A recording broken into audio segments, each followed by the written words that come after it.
الذین آمنوا ولم یلبسوا ایمانہم بظلم اولئک لہم الامن وہم مہتدون۔ جو لوگ ایمان رکھتے ہیں اور اپنے ایمان کو شرک کے ساتھ آلودہ نہیں کرتے، ایسے ہی لوگوں کے لیے امن ہے اور وہی راہ راست پر چل رہے ہیں۔ حضرت عبادہ بن صامت رضی اللہ تعالیٰ عنہ سے روایت ہے کہ رسول اللہ صلی اللہ علیہ وآلہ وسلم نے فرمایا، جس نے اس بات کی گواہی دی کہ اللہ کے سوا کوئی معبود نہیں، وہ اکیلا ہے، اس کا کوئی شریک نہیں، اور محمد صلی اللہ علیہ وآلہ وسلم اس کے بندے اور رسول ہیں۔ حضرت عیسیٰ اللہ کے بندے، اس کے رسول اور اس کا خاص کلمہ ہے جس کو اللہ تعالیٰ نے حضرت مریم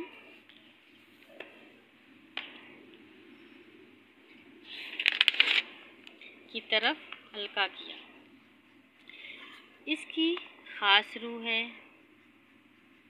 اور یہ کہ جنت اور جہنم حق ہے، تو اللہ تعالیٰ اس کو اس کے عمل کے مطابق جنت میں داخل کرے گا۔ حضرت انس بن مالک کہتے ہیں کہ رسول اللہ صلی اللہ علیہ وآلہ وسلم نے کو فرماتے ہوئے سنا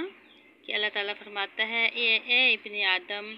تو نے مجھے جو پکارا اور مجھ سے جو امید رکھی ہے، اس کی وجہ سے میں نے تمہارے گناہ کو معاف کر دیا۔ میں پرواہ نہیں کرتا ہوں، اے ابن آدم،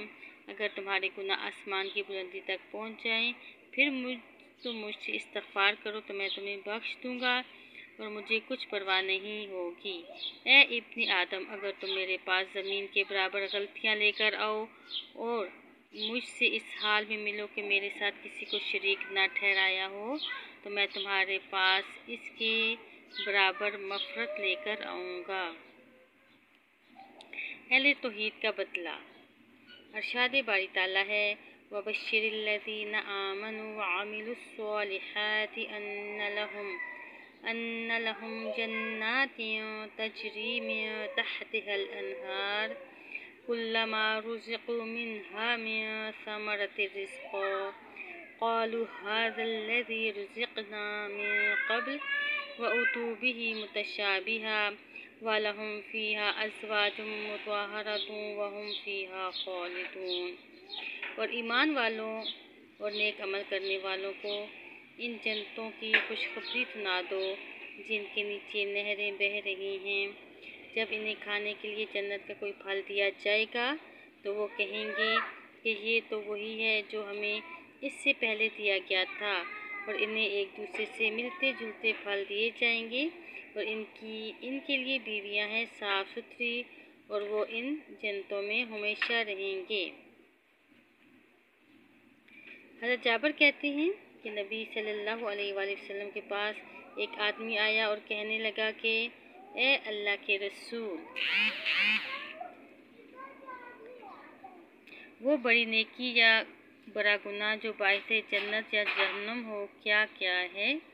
آپ نے فرمایا کہ جو شخص اس حال میں مرا کہ اللہ کے ساتھ کسی کو شریک نہ ٹھہرایا ہو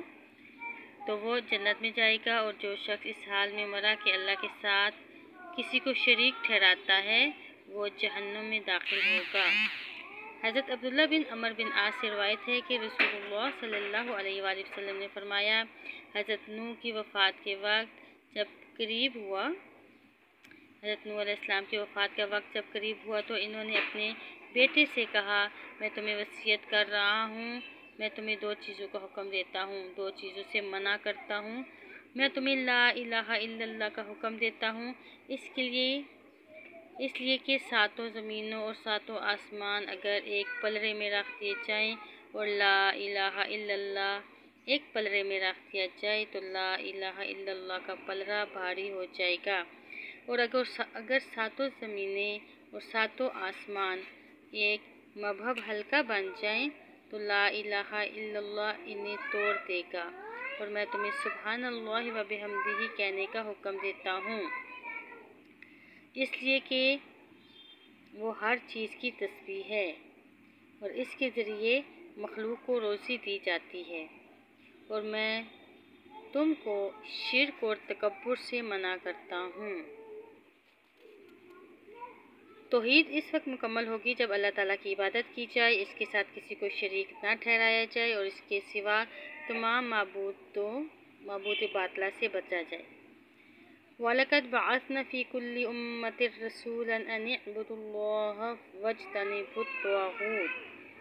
ہم نے ہر امت میں رسول بھیجا کہ لوگوں صرف اللہ کی عبادت کرو اور اس کے سوا تمام معبودوں سے بچو۔